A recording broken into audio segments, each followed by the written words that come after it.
Hare Krishna, welcome devotees to the Gita Daily session. Thanks all devotees for joining regularly. Today we'll be discussing Bhagavad Gita, shlokas 10.12 and 10.13. So before we start, let's take the blessings of the Lord Jagannath, Baldev, Subhadra, Maya, Sudarshan, Lakshmi, Narasimhadev, Gaurnita and Panchatattva. Let's pray that by their blessings we can understand the transcendental topics of Bhagavad Gita. So let's recite the prayers together.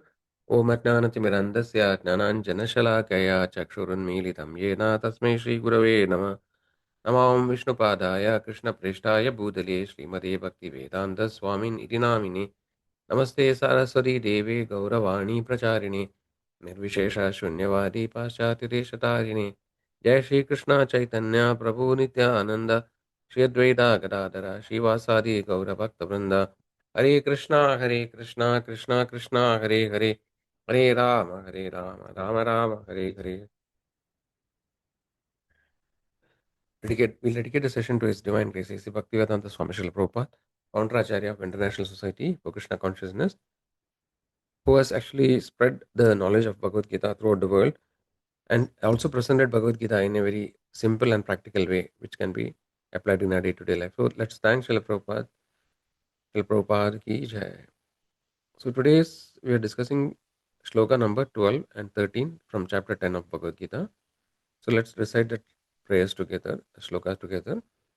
Arjuna Vacha Param Brahma Param Dhama Pavitram Paramam Bhavan Purusham Shashvatam Divyam Adidevam Ajam Vibhum Ahustvam Rishaya Sarve Devarshi Naradastata Asidho Devalo Vyasa Swayam Cheva Bravishime. Repetition. Arjuna Vacha Param Brahma Param Dhama Pavitram Paramam Bhavan Purusham Shashvatam Divyam Adidevam Ajam Vibhum Ahustvam Rishaye Sarva Devarshi Naradastata Asidho Devalo Vyasa Swayam Cheva Bravishime. Translation by His Divine Grace Srila Prabhupada. Srila Prabhupada ki jai. Arjuna said, "You are the Supreme Personality of Godhead, the ultimate abode, the purest, the absolute truth. You are the eternal, transcendental, original person, the unborn, the greatest. All the great sages such as Narada, Asita, Devala, and Vyasa confirm this truth about you, and now you yourself are declaring it to me." What word meaning? Arjuna Vaja, Arjuna said, Param, supreme, Brahma, truth, Param, supreme, Dhamma, sustenance, Pavitram, pure, Paramam, supreme, Bhavan, you, Purusham, personality, Shashwatam, eternal, Divyam, transcendental, Adi Devam, the original Lord, Ajam, unborn, Vibhum, greatest, Ahu, say, Twang, of you, Rishaya, sages, Sarve, all, Devarshi, the sage among the demigods, Narada, Tada, also, Asita, the sage Asita, Devala, the sage Devala, Vyasa, the sage Vyasadev, Swayam, personally, Cha, also, Eva, certainly, Bravishi, you are explaining me unto me. So we are discussing now the 10th chapter of Bhagavad Gita. So we have been seeing how the Lord actually is explaining to Arjuna about the opulences, his various opulences. So earlier, actually, we have seen that Krishna actually explains his supreme, his position as supreme personality of Godhead, right? So a couple of sessions before, in shloka number 9.8, we have seen that Aham sarvasya prabhavo matta sarvam pravartate iti matva bhajante mam bodha bhava samanvita. So Lord Krishna directly explains that he actually is the source of everything. So today's shloka is Arjuna's realization about the Lord's position. So yesterday we saw the shloka, Tesham Sarate Yuktanam Bhajadam Priti Purvakam. Right? So actually, whoever actually is always worshipping the Lord actually within the heart of the devotee, he actually gives the knowledge. So this is the last shloka which is discussed. So today Arjuna, after hearing the various instructions from Krishna, right, Arjuna comes to the conclusion. Right? So this is the final conclusion that we can understand from Bhagavad Gita. So there are a few important conclusions. So this is one of the important conclusions about the Lord's supreme positions, supreme position of Krishna. Right. So what Arjuna says Param Brahma, Param Dhamma, Param Brahma. So Arjuna says that you are the Supreme Brahman. So Supreme Brahman is actually the destination of yogis and jnanis, right? The yogis and jnanis, they consider the supreme absolute truth as the Brahman, so or the Brahmajyoti, and their goal is to merge with the Brahman. So they consider this as the supreme. But actually, we have seen in the previous session, no, the actual ultimate supreme is actually Brahman is Brahmajyoti is the effulgence which is coming from the body of Krishna, and the original source of everything is Krishna, the supreme personality of Godhead, right? He is a person. So Krishna actually, so Arjuna understands Krishna as the supreme Brahman, right? And he's saying Param Dhama, Pavitram Paramam. So he says that you are the ultimate destination. So ultimate, what has to be achieved is actually the service of Lord, right? As Krishna, as a person. Then he says Purusham Shashvatam Divyam. So this is important. So initially Arjuna says you are the Param Supreme Brahman, but now he says you are the Purusha. So when you say Purusham, that means it has to be a person, right? This Purusham is supreme enjoyer, and Shashvatam and Divyam is eternal, and Divyam is transcendental. So he is Purusham, supreme enjoyer, but he is not like us. No, he is actually Divyam, he is transcendental. So this we have seen the Lord's transcendental position, no, in various shlokas earlier. Then actually it says Adi Devam. So again, no, this again indicate that he is a person, right? You are the original Deva and source of all other Devas. Ajam, unborn. You never take birth. So Krishna actually doesn't take birth like us. No, we have seen that in previous shloka. Then all pervading. Vibhum means unlimited. Then Devarshi, no, so he say then Arjuna says that I am not accepting you as supreme absolute truth just because I feel like that, but I accept also because all the great sages, all the authorities of Vedic scriptures, they have also accepted you as the supreme absolute truth. So he gives example of Devarshi Narada, right? Devarshi Narada is actually one of the great rishis. Then Vyasa, Asida, Devala. So these are all great authorities of the Vedic scriptures. So Arjuna says you all of the great authorities of Vedas, they have accepted you as absolute truth, right? So because of that, on that authority, I also accept you. And then finally, Arjuna says, so I am actually, you yourself have told, previous sloka, we have seen Krishna himself actually tells that he is the source of everything. Right? So this way, beyond any doubt or beyond any confusion, Arjuna ಅದು ಹೆಂಗೆ establishes ನಾಲ್ಕು structural drawing Krishna ಅವ್ರು as the ಹೆಂಗೆ supreme personality of ಮಾಡ್ತಾರೆ? God. I know. Yeah, so this way Arjuna establishes Krishna as the supreme personality. So this sloka, today's sloka is the confirmation, right? I mean, we have already seen that Krishna is supreme personality. Now, from Arjuna's own words and from the authority of all the great sages, it is established. So sometimes, people try to. There are various Bhagavad Gita interpretations or different editions of Bhagavad Gita, and different people try to interpret Bhagavad Gita in their own ways. So very few of them really accept Krishna as the supreme personality of Godhead, because in Bhagavad Gita himself, the Lord says, "No, Vedesha sarve rahameva vidyo." So if you exclude Krishna or if you try to minimize the position of Krishna, then such Bhagavad Gita interpretation doesn't have any value because it is completely not non-authoritative. So and sometimes people try to establish Krishna as a great person, right? Just among us, one among us, but then he's a great personality, like that. So different people try to interpret. So all these are completely refuted by Arjuna here. So here actually, it is very clearly established that Krishna is not just like another teacher or another great person. He's not just like a guru. No, he is much beyond. He is the original supreme personality, who is source of everything, right? So this way we have to understand the Krishna's position. So when we accept Krishna's position like this, right, by following the authorities of Vedic scriptures and by following a proper parampara, then we can understand the secrets of Bhagavad Gita. But all other interpretations of Bhagavad Gita, right, where actually Krishna is not accepted as supreme, or no any other interpretation given is all doesn't give us the real value out of it. You may understand various things. You may learn from management lessons. You may learn some values of life, but then you will not understand what is ultimate purpose of life and what is the supreme destination. So we have to follow the acharyas, right, and follow Guru, who is in the authorized parampara. And another example we can understand from this sloka is that we have seen it earlier also, that anything we accept as truth should not be just mental concoction. It should always be based on Guru, Sadhu, and Shastra. So whatever is mentioned, right, it has to be authoritative.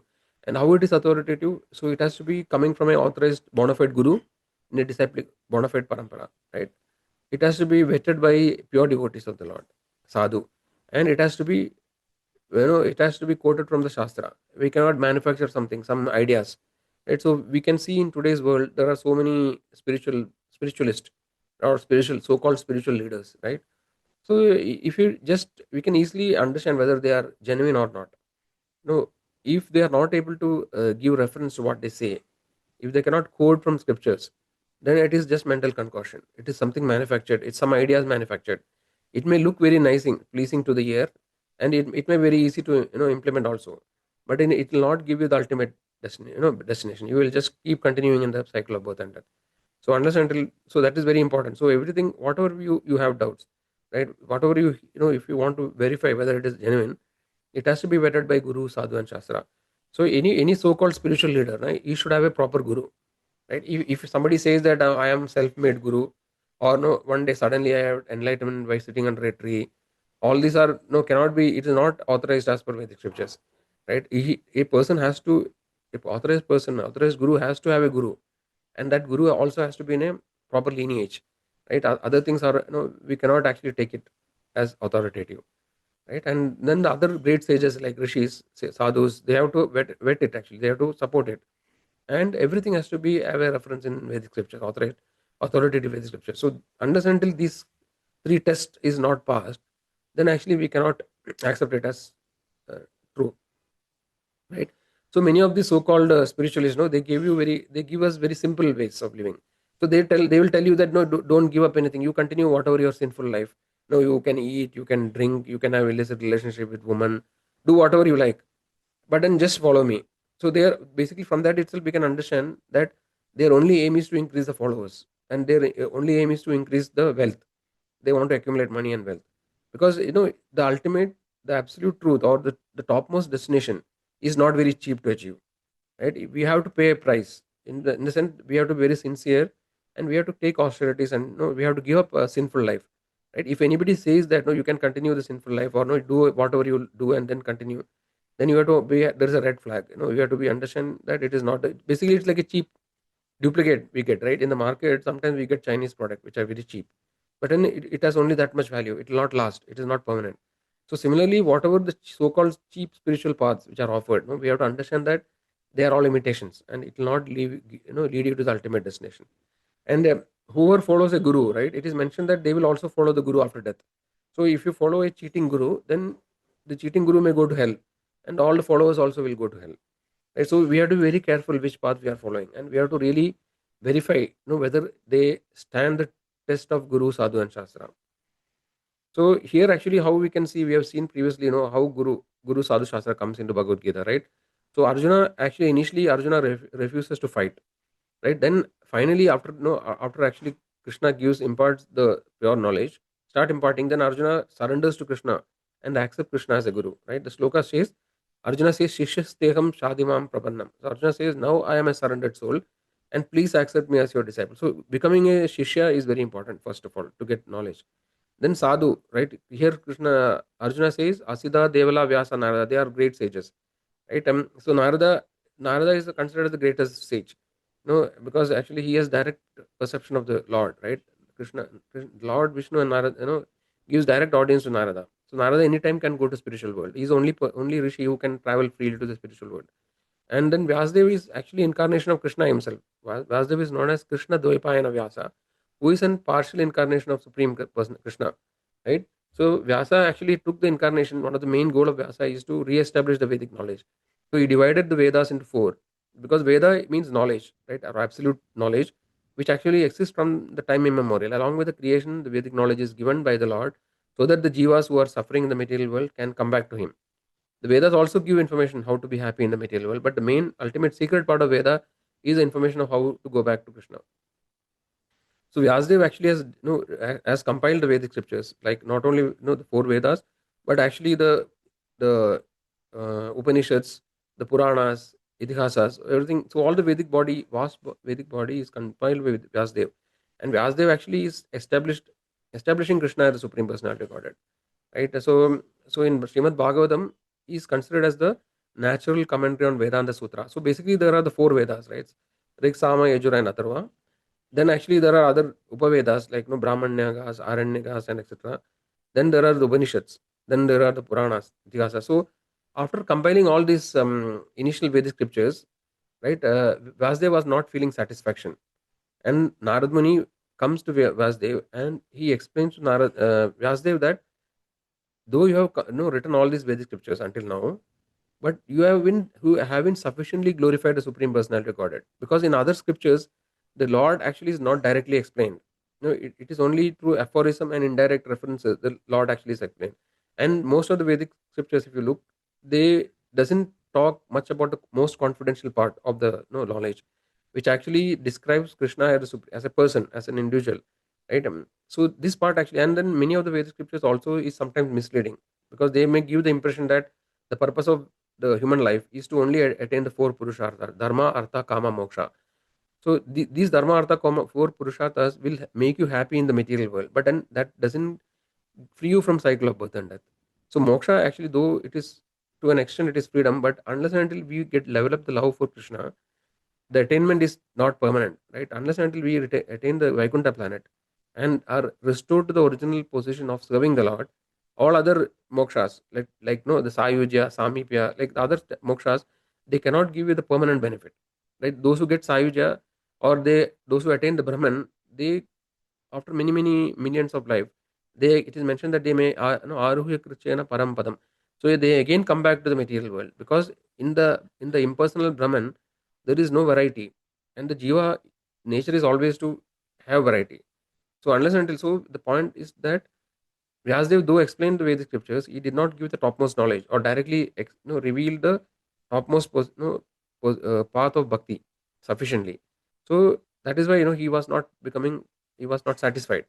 And on the advice of Narad Muni, he compiled Srimad Bhagavatam, Bhagavata Puran, right? So Vyasdev has compiled the Bhagavatam in his maturity after compiling all other Vedas. So whatever conclusions Vyasdev has given in Srimad Bhagavatam should be considered as the topmost and ultimate. And in Srimad Bhagavatam, it is very clearly and directly explained the supreme position, absolute position of the Lord, right? And his activities in Vrindavan, right? Which is not different from activities in spiritual world in Goloka. So from all these things, we have to conclude, that Krishna actually is the supreme personality of Godhead, and he is a person, he is a cowherd boy who is Swayam Bhagavan, who actually is the source of all other incarnations. So it is mentioned in Brahma Samhita, Ramadi Murti Shukala Niyamena Tishtan, Nana Vadara Magarodbhuvaneshu Kuntu, Krishna Swaya Sambhava Paramapumanyo, Govindamati Purusham Tamaham Badami. So Ramadi Murti should means he has taken various incarnations like Lord Rama and other things. Narasimha, Vamana, so many incarnations the Lord has taken. Yet, but Krishna, Swayam Bhagavan, Krishna, he is the original personality of Godhead. Krishna to Swaya Sambhava Paramapumanyo. So Paramapuman, who is the original Krishna or Supreme Personality, he has directly descended as Krishna in his Krishna, in the form of Krishna, right? So this Krishna is not an incarnation. He is the original Supreme Personality of Godhead. So this way, it is established by Lord Brahmaji, right? And also in Bhagavatam, it is mentioned. Which is the shloka? Just a moment. In Srimad Bhagavatam, it is mentioned. One second. Yeah, Krishna su Swayam Bhagavan, right? So, Ete Cham Sakala Pumsa, Krishna su Bhagavan Swayam, Indrari Vragulam Logam, Mridayanti Yuge Yuge. So, here in Vyasdev says, it is mentioned that actually, Sukadev Goswami explains the various incarnation of Krishna in Srimad Bhagavatam, right? And after explaining all the various incarnation, he says that Ede Chamsa Kala. So whatever incarnation I have explained until now, they are either Amsha or Kala. So these are different technical terms that based on the potency of the incarnation. Like there are Vishnu Tattvas, right? So there are different incarnations, like different avataras, right? So they are all either portions or portions of the portions, whichever I have explained until now. Ede Chamsa Kala Pumsa. Krishnastu Bhagavan Swayam. He says, but Krishna is the supreme personality of God. He is the Swayam Bhagavan. So this way, without any doubt, the acharyas like Vasudev establishes in Srimad Bhagavatam the Krishna as a original supreme personality of Godhead. So there are many other references, but in shortage of time, we are not able to complete. But I will quickly try to go through it. So in Brahma Samhita 5.1, the first shloka of fifth chapter, we have seen this shloka many times. It is mentioned that Ishvara Paramakrishna Sachidananda Vigraha Anadiradir Govinda Sarva Karana Karanam. So he's mentioned. So here, Brahmaji says that Krishna is the original Supreme Personality of Godhead. Then, uh, then in Bhagavad Gita, it is mentioned Brahmano hi Pradishtaham. So I am the source of Brahman or Brahmajodi. Right? So generally people consider Brahmajodi as ultimate. But actually Krishna says in Brahmano hi Pradishtaham. So I am the Brahman or the Brahmajodi is resting upon me. And in Ishopanishad, one of the Upanishad, actually it is mentioned how it is asked actually, right? The sage will say that please remove your effulgence, this Brahman effulgence, so that I can see you. In Sloka number 16 and 15 it is mentioned. So in 16 it is mentioned. I'll just read a translation. So the Sloka starts with Pushan Ekarsha Yama Surya Prajapatya Vyuharasmin Samuha Tejo. So the translation is, O my Lord, of primeval philosopher, maintainer of the universe, O regulating principle, destination of the pure devotees, well-wisher of progenitors of mankind, please remove the effulgence of your transcendental rays so that I can see you, your form of bliss. You are the eternal supreme personality of Godhead, like unto the sun as I am. So here this sloka clearly establishes that Brahman is not the ultimate, right? Beyond the Brahman, actually the supreme absolute personality of Godhead, Sri Krishna, who is the source of Brahman. So here it is asked that please remove the Brahman effulgence so that I can see you are the real person. So this way, Ishopanishad actually establishes again that the Brahman is only the effulgence which is coming from Supreme Lord. And in the very first sloka of Srimad Bhagavatam, Vasudev actually is explaining the complete potency of the Lord. Right? So here actually, he is called that Om Namo Bhagavate Vasudevaya Janmadhyasya Yado. So actually that sloka, if you read the first sloka, it is very clearly established. The Krishna, I am worshipping Vasudeva, who is the supreme personality of Godhead. Like that, Vyasadeva starts Srimad Bhagavatam. Right? So this way, all the Vedic scriptures categorically explains the conclusion of the Vedas, Vedantas. Right? So I discussed about different Vedas, right, and Vedangas, and then there is the Vedanta is there, which is the conclusion of Vedas, and then there is the Vedanta Sutra, which is aphorisms, or it is also known as the Brahma Sutras. So the Brahma Sutras are the formulas or the final essence of all the Vedic scriptures. And Srimad Bhagavatam is called the natural commentary on the Vedanta Sutra. So, because the Vedanta Sutras are difficult for ordinary people to understand, Vyasadeva actually elaborates the Vedanta Sutra, the Sutras or the essence in Srimad Bhagavatam. So, basically, Srimad Bhagavatam is the Pramanam and is the Amala Purana. It is the ultimate reference or the proof for all the people who are following actually the path of bhakti. There is nothing beyond it. So all other sampradayas like Sri Sampradaya, Madhava Sampradaya, right? All the sampradaya, authoritative sampradaya, they all accept Srimad Bhagavatam as the pramana or the proof. Okay, so I think we are out of time. So I'll just quickly narrate a small story of Brahmaji in Dwaraka. Right. So Lord Brahma, we know about the story of Brahma Mohan Leela, right? So this is a different story. Once the Lord Brahmaji comes to Dwaraka, where actually Krishna is ruling the kingdom. And Brahmaji wants to meet Lord. So Brahmaji, the gatekeeper will stop and ask, who are you? Whom do you want to meet? So he'll say that please tell Krishna that Brahmaji has come and he wants to meet you. And the gatekeeper goes to Krishna and tells the same information. And Krishna asks, please ask which Brahma he is. And Brahmaji becomes very confused. Brahmaji thought until that time he was the only Brahma. Right? And when gatekeeper asks this question, then he'll think and he'll tell that, please tell that the Brahma with the four heads, he has come actually. The Chaturbhuga Brahman has come. Then Krishna will ask him to come inside. And the Lord Krishna will invite all the Brahmas. So we have seen from that earlier that Mahavishnu is breathing out in the Karanodakashayi Vishnu or Mahavishnu. When he breathes out from every pore of his body, innumerable Brahmandas come. And every Brahmanda, there is a Brahma. Right? And our Brahma, our universe is one of the smallest of the universes, it is mentioned. And our Brahmaji has only four heads. But it is mentioned in many other Brahmandas, the Brahmas has many innumerable heads, thousands, millions, which actually we cannot understand how it is possible. Because we always estimate everything with respect to our understanding, right? We have one head, so everything has to be like this. But then it is mentioned that the other Brahmandas are much bigger, and there are innumerable Brahmas in every Brahmanda, and they have many. So all these Brahmas comes when the Lord invites them, everybody comes and then they all pay obeisance to the Lord, right? Then our Brahmaji becomes confused, no, and then he understands that what is the supreme position of the Lord. So all these innumerable Brahmandas, no, they are actually maintained by a small portion of the Lord's energy, which is the Mahavishnu, right? Ekam Shena Sthito Jagat. So the portion of the portion of the portion of the Lord, which is Mahavishnu, is producing all these universes, and he's also taking it back to the body. They all rest in his body when he breathes in. So then this way, the Brahma understood what is the no what is the unlimited opulence of the Lord, right? So this is an example to understand again, no, the opulence of the Lord.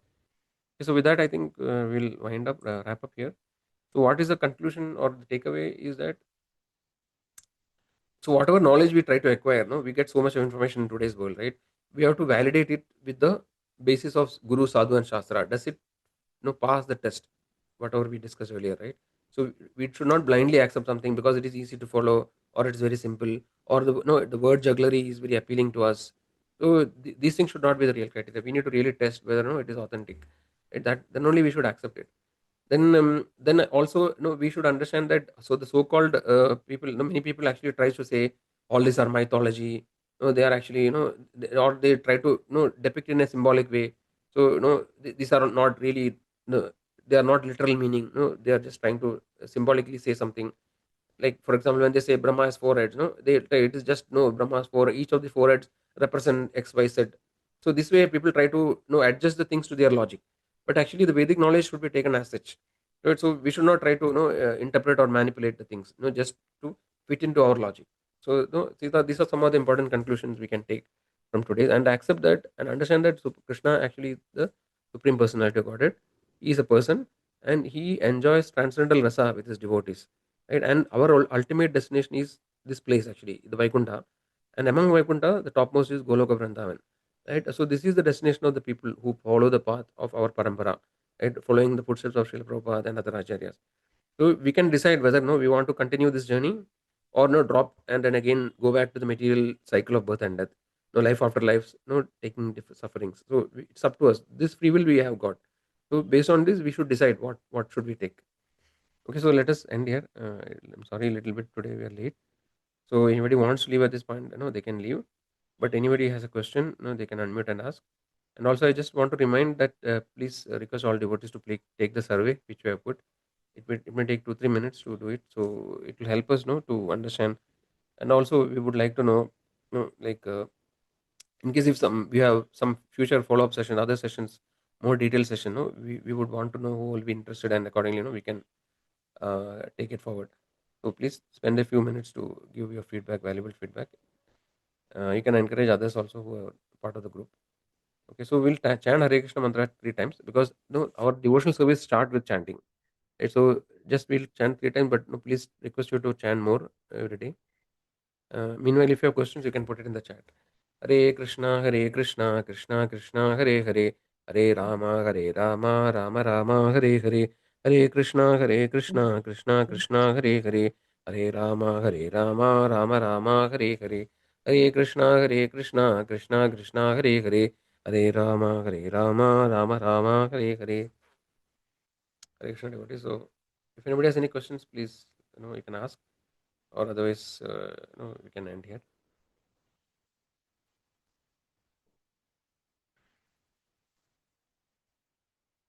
Okay, looks like no questions are there. So please, I would like to thank all devotees who are joining regularly. Please keep joining, so that now you can take full benefit of the sessions. Okay, we'll end here. Hare Krishna, Krishna Krishna, Hare Hare, Hare Ram, Ram Ram, Hare.